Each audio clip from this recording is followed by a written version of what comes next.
बिस्मिल्लाहिर्रहमानिर्रहीम नहमदुहु व नुसल्ली अला मुहम्मद रसूलुल्लाहि करीम। ये आर्टिकल डिफरेंशियल इक्वेशन के linear differential equation of the second order chapter से है। Some simple test for determination of particular integral of d2y over dx square plus p dy over dx plus qy is equal to r। यहाँ पर p q r जो होते हैं वो x के function होते हैं। इसके सॉल्यूशन में जब हम कम्प्लीमेंट्री फंक्शन का कोई पार्ट जब दिया नहीं होता क्वेश्चन में, आमतौर कभी कभी क्वेश्चन में दे भी रखा होता कि ये इसका एक सॉल्यूशन है, लेकिन अगर नहीं दिया होता तो उस कम्प्लीमेंट्री फंक्शन का जो पार्ट हम फाइंड करते हैं वो कुछ रूल के अकॉर्डिंग, कुछ टेस्ट के अकॉर्डिंग निकालते हैं। उन्हीं टेस्ट को हम देखते हैं, उसको हम कई ग्रुप में बांट देंगे। तो पहला ये है, पहले ग्रुप में y इज इक्वल टू ई की पावर mx, यानी ये जनरली हमने इसको लिया है। इस part of complementary function if, अगर ये इस इक्वेशन को सेटिस्फाई करेगा, यानी हमारे पास p q हैं, तो इनकी हेल्प से हम इसकी वैल्यू को फाइंड कर सकते हैं। ये कब होगा? जब m square plus p m plus q ये ज़ीरो के बराबर आ जाए, ये इस तरीके से हो, तब हम कहेंगे कि y is equal to m x इसका होगा। तो इसका समझ में आपको तब अच्छी तरीके से आएगा जब हम इसका एक पर्टिकुलर केस ले लेते हैं। जैसे कि इसी के कई पार्ट बना देंगे, यानी m की वैल्यू अगर हम 1 ले लेते हैं तो y is equal to e to the power x, तब इसका सोल्यूशन होगा। यहाँ पर अगर ज़ीरो का सोल्यूशन होगा उसका, या फिर हम कहें से कम्प्लीमेंट्री फंक्शन का पार्ट होगा जब 1 प्लस पी प्लस क्यू, यानी हम जो डिफरेंशियल इक्वेशन दे रखा होगा वहाँ से हम dy ओवर dx का कोफिशिएंट p और y का कोफिशिएंट q को सेलेक्ट कर लेंगे और उनको ऐड करेंगे और 1 के साथ। अगर वो वैल्यू 0 के बराबर आ जाती है तो हम कह देंगे y is equal to e to the power x जो होगा वो पार्ट होगा कम्प्लीमेंट्री फंक्शन का। इसी तरीके से हम देखेंगे अगर y की वैल्यू m की वैल्यू अगर -1 है तो -1 इंटू एक्स करेंगे तो -x आ जाएगा। ये तब होगा इफ़ हम देखेंगे कि 1 minus p plus q is equal to 0। तो p और q जो हम यहाँ पर सेलेक्ट कर लेंगे, ये क्वेश्चन दे रखा होगा, वहाँ से p और q और r तो सेलेक्ट कर ही लेते हैं हम लोग, यहाँ से फाइंड कर लेते हैं। उसके बाद रीडली पता चल जाता है कि हमारा ये कौन सा सेटिस्फाई होगा, उसकी बेस पे हम डायरेक्ट ये लिखते हैं। हम इसका तो कम ही यूज़ करेंगे, यूजुअली हमको ये मिल जाते हैं। वो थोड़ा कॉम्प्लिकेटेड केस होता है, जनरल केस है ये, m की वैल्यू वहाँ पर कुछ भी हो सकती है।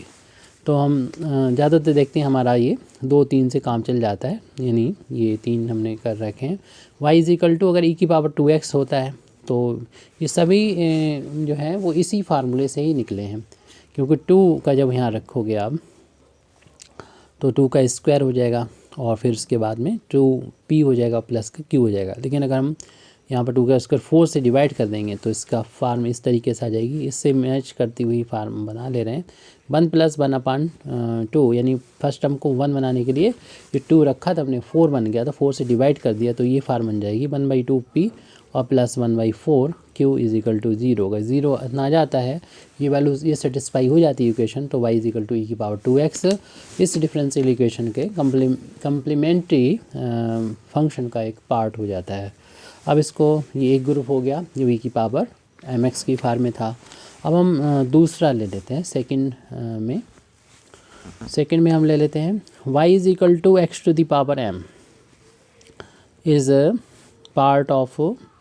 Part of complementary function of differential equation. जो सेकंड ऑर्डर का शुरुआत में लिखा था उसका, वो तब होता है जब ये इक्वेशन सेटिस्फाई हो जाता है। If m-1 plus p m x plus q x square is equal to, अगर 0 आ जाता है तब होता है। इसके हम पर्टिकुलर केस भी ले लेते हैं, यानी इसके जो डिडक्शन यहाँ से मिलेंगे हमको। ये तो था अगर m की वैल्यू 1 ले लें तो y is equal to x और 1 लिखने की ज़रूरत नहीं है। ये तब आता है जबकि हम देखें कि p प्लस का अगर m की वैल्यू 1 रखोगे यहाँ पर तो ये 1 में से 1 माइनस होकर 0 हो जाएगा, सिर्फ ये 2 बचेंगे। उसमें कि m की 1 रखेंगे तो px मिलेगा यहाँ पर, और x से डिवाइड करेंगे तो p प्लस का qx बराबर 0 आ जाएगा। तो p और q की वैल्यू में हम पहले ही डिफरेंशियल इक्वेशन जो सेकंड ऑर्डर का होगा वहाँ से फाइंड कर लेंगे, फिर देख के पता चल जाएगा ये वैल्यू 0 है, तो हम कह देंगे y is equal to x is part of complementary function. और फिर हम सवाल को शुरुआत करेंगे। कैसे करते हैं, जिसके बहुत सारे क्वेश्चन पहले से पढ़े हुए हैं, सिर्फ हमें ये सिंपल टेस्ट के बारे में ये वीडियो बनाना था। y = x² कब होता है, ये तब होता है जब इसमें रख दीजिए m = 2 रख दीजिए।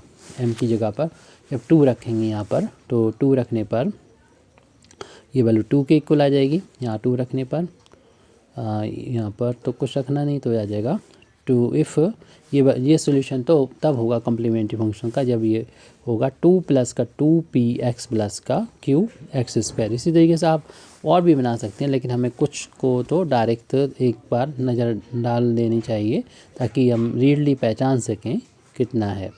तो इफ़ 6 प्लस, ज़्यादातर इसका ही काम चल जाता है, लेकिन इसको भी थोड़ा सा आप नज़र डाल दें और थोड़ा सा इतना भी पता होना चाहिए 3px प्लस का q(x²). ये कि पहला वाला आप याद रखेंगे, इसे कितनी भी पावर का आप बना सकते हैं जो सेटिस्फाई करेगा। अगर ये रीडली नज़र आ जाए तो आपको फिर इतनी मेहनत नहीं करना पड़ेगी। तो ये अगर ये सेटिस्फाई हो रहा है तो आपका y = x³ जो होगा वो आपके जो given differential equation second order का है उसका कॉम्प्लीमेंट्री फंक्शन का एक पार्ट हमें मिल जाएगा, ये x⁻3।